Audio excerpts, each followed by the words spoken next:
The slap echoed through the marble lobby. She didn't flinch, didn't cry. She just looked at him, this man she'd once loved, and felt a nothing. Behind her, 6 security guards stepped forward. That's when he realized he had no idea who she was. Rewind. 6 months earlier, the divorce papers sat on the kitchen counter. And signed. Rain drummed against the window of their small apartment, the one she had been paying for. Though he didn't know that yet. Julian Wade stood in the doorway, jaw-tight, eyes cold. "I'm not raising another man's kid, Vanessa." She was 4 months pregnant. He'd been her husband for 3 years. "It's your baby, Julian." "Then why won't you take the paternity test?" She looked at him, really looked at him, and saw a stranger. "Because you should have believed me without one." He left that night, filed the papers 2 days later. And by the time the ink dried, Vanessa Hale had disappeared from his life completely. What Julian didn't know, what he couldn't have known, was that Vanessa had been hiding something far bigger than he ever imagined. And 6 months later, when their paths crossed again, it wouldn't be in a courtroom. It would be in the lobby of Hale Industries. The building her father built. The empire she was about to inherit. That was the moment everything quietly began to unravel.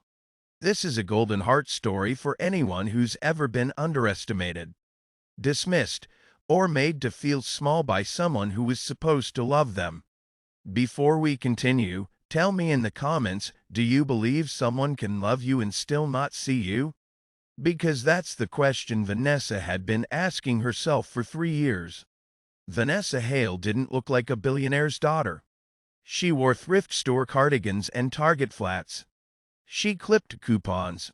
She worked as a freelance graphic designer from a laptop older than most smartphones. When people asked what her parents did, she said, "My dad's in business." She wasn't lying. She just wasn't telling the whole truth.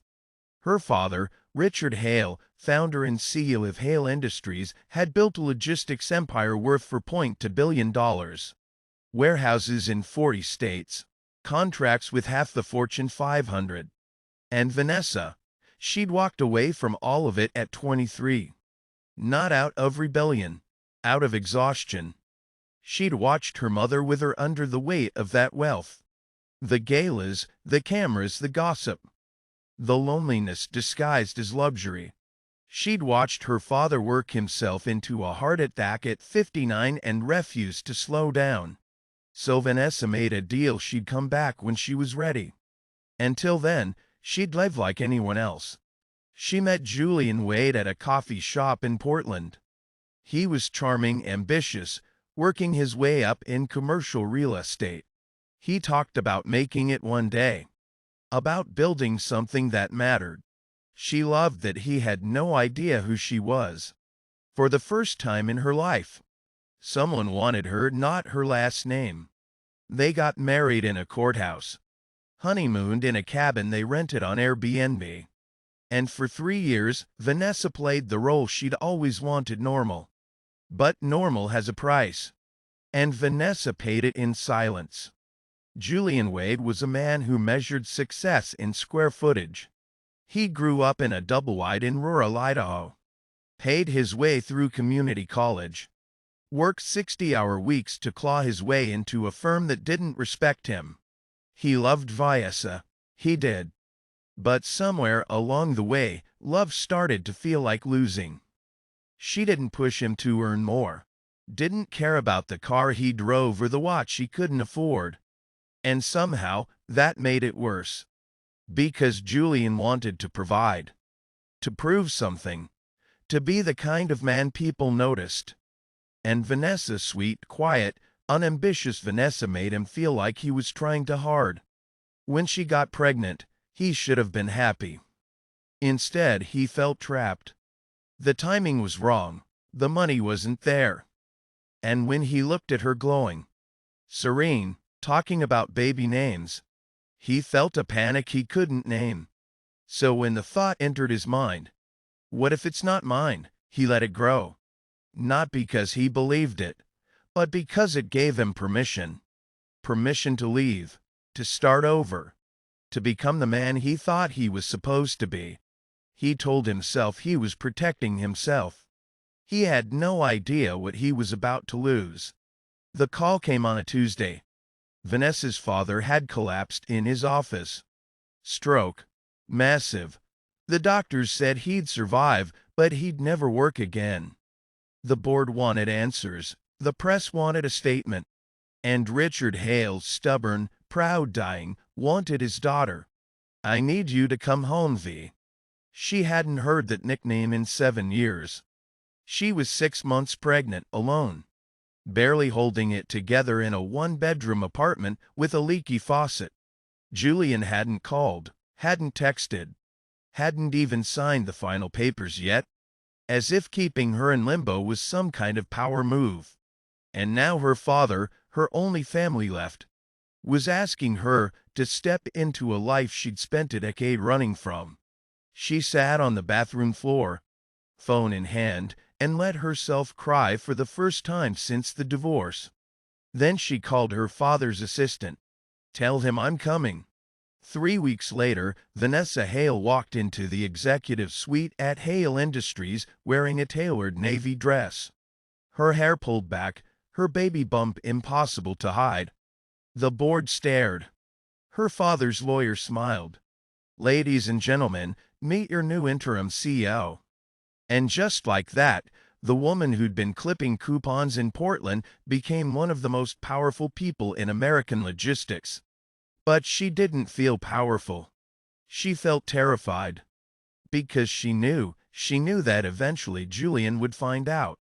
And when he did, he'd come looking. Julian found out the way most people do now: LinkedIn. He was scrolling at lunch, half paying attention, when he saw the headline. Hale Industries names Vanessa Hale interim CEO amid founder's health crisis. He clicked.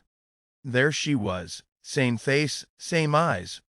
But the woman in the photo wasn't his Vanessa. This woman wore power like a second skin. He read the article twice. Billionaire heiress, Richard Hale's only daughter. Stanford MBA, walked away from the family business 7 years ago. His coffee went cold. His hands started shaking. She'd been lying to him the whole time. No, not lying, hiding.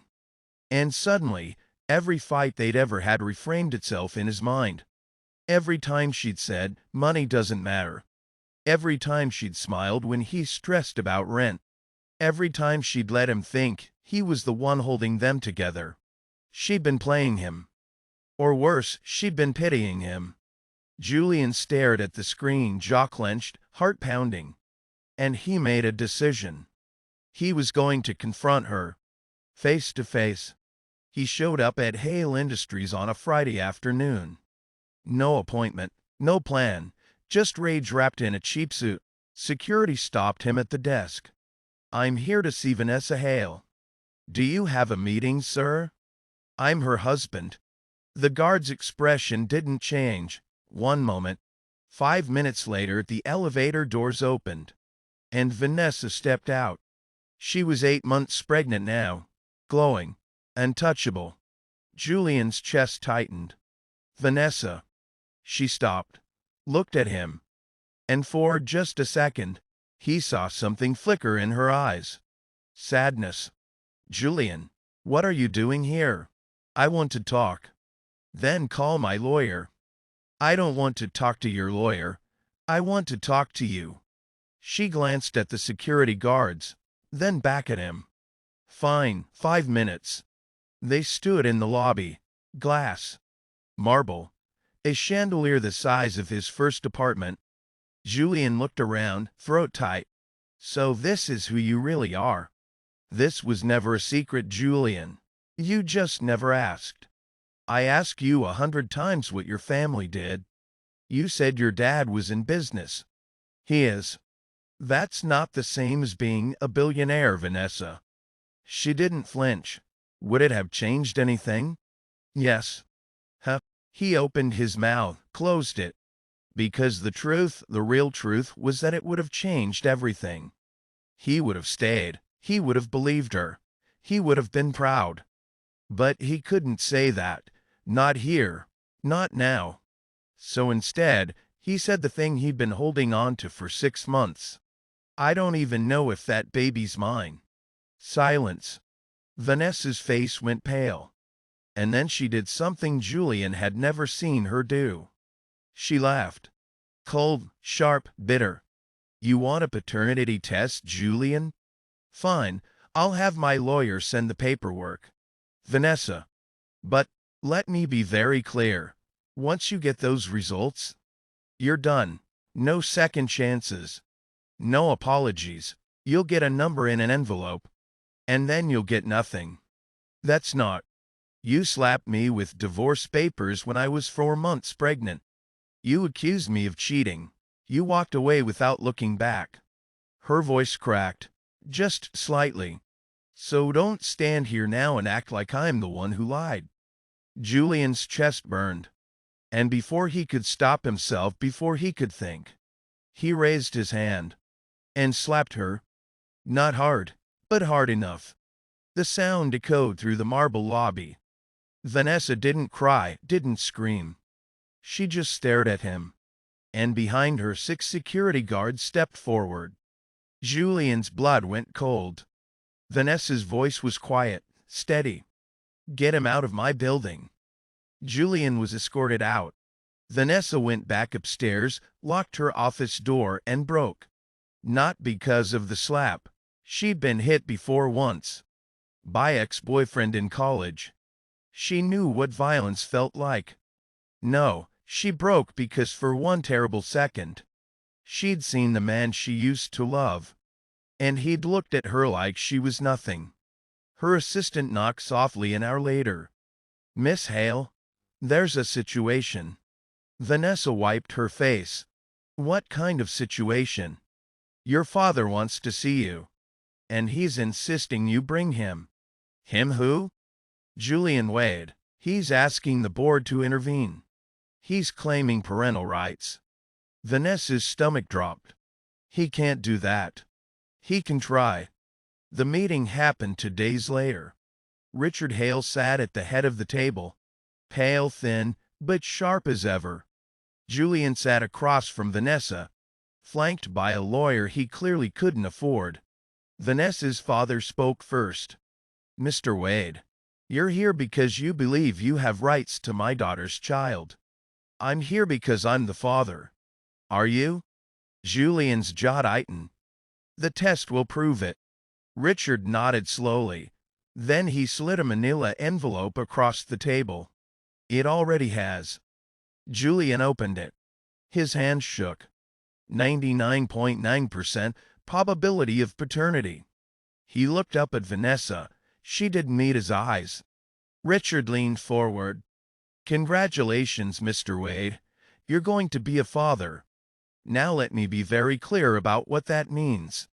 What followed was not negotiation. It was a reckoning.